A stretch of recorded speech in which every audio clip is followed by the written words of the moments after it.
mereka bercerita perolehan lahan itu. Perolehan lahan itu sejarahnya mereka tidak gampang dan memang beli tidak sekaligus. Begitu beli tanam jati, begitu beli tanam jati sebagai pertanda.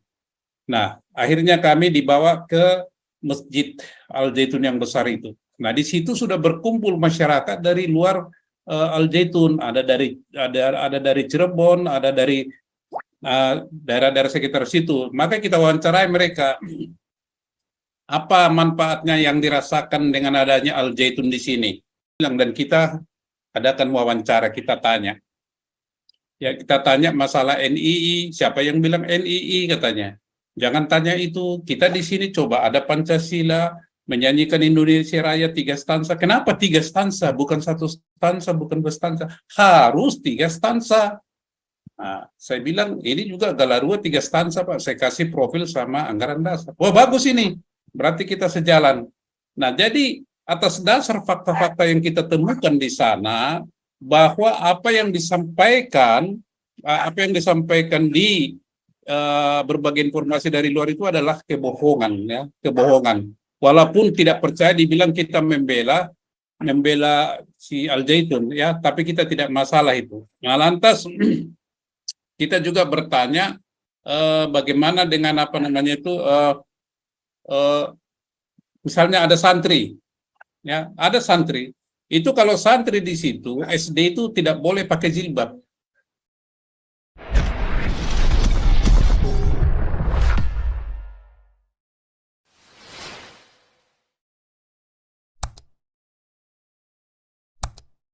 Tampil gitu.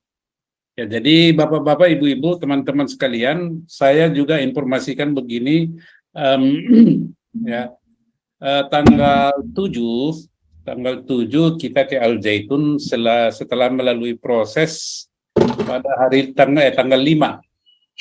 Tanggal 5 kita minta tolong seorang teman, mantan wartawan senior di Jakarta dan sudah kenal baik dengan Panji Gumilang sejak 20 tahun yang lalu. Ya, jadi bukan kemarin dikenal, 20 tahun yang lalu. Jadi seperti biasa kalau kita mengecek kebenaran suatu berita, kita langsung turun ke lapangan, cek on the spot. Tentu kita sudah punya bahan, ya cerita tentang Panji Gumilang ini dari berbagai sumber lah. Ada yang pro, ada yang kontra, termasuk siapa itu wakil presiden. Yaitu sangat bagaimana supaya ini Al Zaitun bubar gitu ya. Sekelas wakil presiden mengurusi hal-hal begini itu sesuatu yang menjadi tanda tanya besar di pikiran kita, ini ada apa gitu kan. Nah, oleh karena ada apa, jangan kita percaya katanya, maka saya minta tolong kepada Provinsi Manulang ya untuk bisa berkunjung ke sana. Nah, jadi kita berkirim surat lah pada tanggal 5 sore. Kemudian tanggal 6 malam kita mendapat jawaban dari sekretarisnya beliau Panji Gumilang, oke, beliau bersedia menerima kami pada hari Jumat, ya. Pada hari Jumat setelah selesai sholat Jumat. Nah, gitu. Jadi kita berangkat pagi dari Jakarta, tiba di sana jam-jam 11 siang. Nah, sambil jam 10 lah kita tiba di sana. Nah, sambil sholat ini selesai dan sambil menunggu beliau ada tamu juga, maka kami keliling on the spot semuanya. Keliling melihat fakta di lapangan, bagaimana sistem pendidikannya, kurikulum apa yang dipakai, kan gitu, apakah kurikulum yang dibikin-bikin atau kurikulum yang sesuai dengan yang disusun oleh Menteri Pendidikan dan Kebudayaan Indonesia.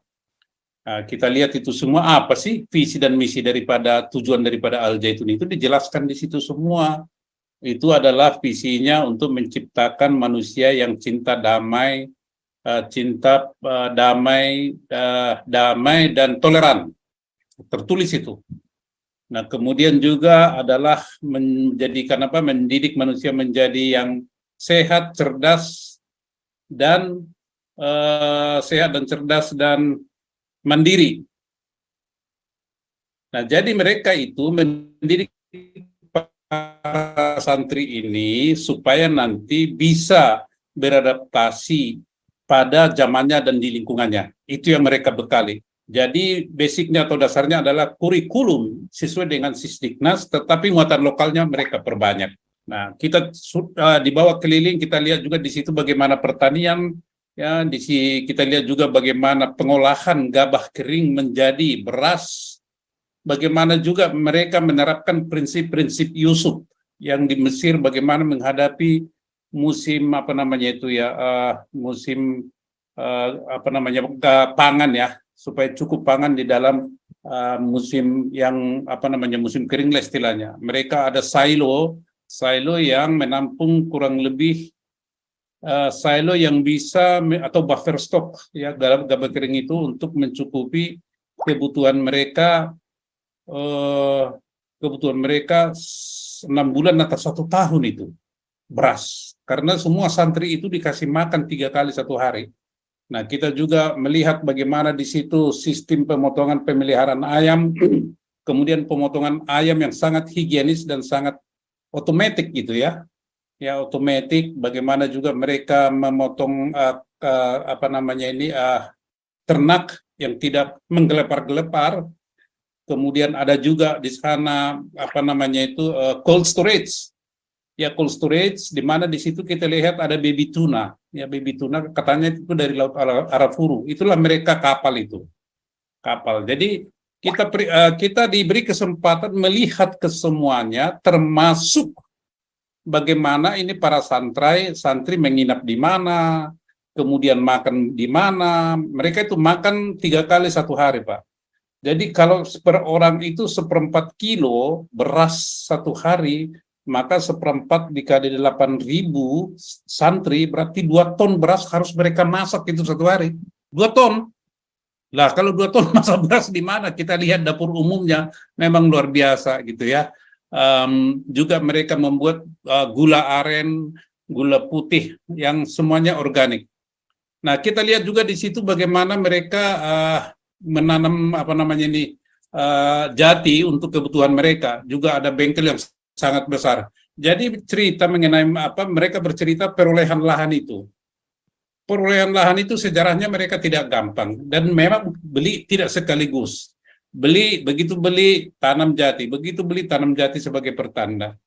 Nah, akhirnya kami dibawa ke Masjid Al Zaitun yang besar itu. Nah, di situ sudah berkumpul masyarakat dari luar Al Zaitun, ada dari Cirebon, ada dari daerah-daerah sekitar situ. Maka kita wawancarai mereka, apa manfaatnya yang dirasakan dengan adanya Al Zaitun di sini. Wah, terima kasih Pak, kami ini membawa barokah bagi kami, ya warga. Ini saya wawancarai, nggak ada loh orang Al Zaitun di situ. Saya pribadi sama beberapa wartawan. Kami berterima kasih Bapak dari mana? Dari desa sekitar sini. Untuk apa datang ke sini? Adalah untuk Kliwon, ya Jumat Kliwon, katanya Kliwon setiap bulan begitu. Mereka berdatangan semuanya juga dari Cirebon. Kita tanya terima kasih untuk ini ada Al Zaitun di sini, gitu kan? Jadi ini fakta-fakta yang kita temukan di sana. Kemudian pada malam harinya kita dijamu oleh Panji Gumilang dan kita adakan wawancara. Kita tanya, ya kita tanya masalah NII. Siapa yang bilang NII katanya?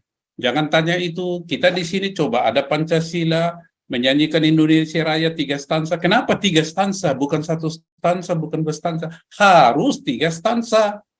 Nah, saya bilang, ini juga Galarua 3 stansa, Pak. Saya kasih profil sama anggaran dasar. Wah, bagus ini. Berarti kita sejalan. Nah, jadi atas dasar fakta-fakta yang kita temukan di sana, bahwa apa yang disampaikan di berbagai informasi dari luar itu adalah kebohongan, ya, kebohongan. Walaupun tidak percaya, dibilang kita membela si Al Zaitun, ya, tapi kita tidak masalah itu. Nah, lantas kita juga bertanya bagaimana dengan apa namanya itu, misalnya ada santri, ya, ada santri. Itu kalau santri di situ SD itu tidak boleh pakai jilbab. Loh, kenapa nggak boleh? Apakah ini tidak menjadi sasaran kritik? Ya nggak apa-apa. Dia bilang kalau pakai jilbab SD di sana, yang masih SD itu kupingnya itu pendengarannya terganggu. Tetapi kalau sudah SMP, silakan. Ya, kalau sudah SMP silakan pakai jilbab, tidak dilarang itu. Kemudian kita tanya juga masalah HP Nusalum. Apa yang salah dengan HP Nusalum rupanya? Apa yang salah? Kan nggak ada yang salah. Kalau saya misalnya menyanyikan lagu HP Nusalum itu kan salam sejahtera, bagi apa yang salah? Nah, jadi kita berkesimpulan bahwa memang Panji Gumilang ini ya, yang luas lahannya itu kurang lebih 1.600 hektar. Fasilitas listrik di sana luar biasa. Nah, sebelum saya bicara yang lain, saya tanya, Pak, listriknya ini dari mana ini? Dari PLN. Loh, kalau semua dipakai listrik, ada pabrik, ada dapur masak, semua pakai listrik, ada cold storage, ada pemotongan ayam, ada pemotongan hewan, ada macam-macam. Bayar berapa nih Pak per bulan ini? Ya kurang lebih bisa 400 juta lah katanya. Waduh, 400 juta loh hanya untuk bayar PLN. Nah, tapi kok nggak ada kabel-kabelnya di sini kita lihat, memang semua kabel di bawah tanah, ya. Dan di sana juga Panji Gumilang itu sedang membuat suatu percobaan penanaman padi yang dari Jepang itu yang paling mahal itu. Itu adalah percobaan beliau dan kelihatannya berhasil, ya.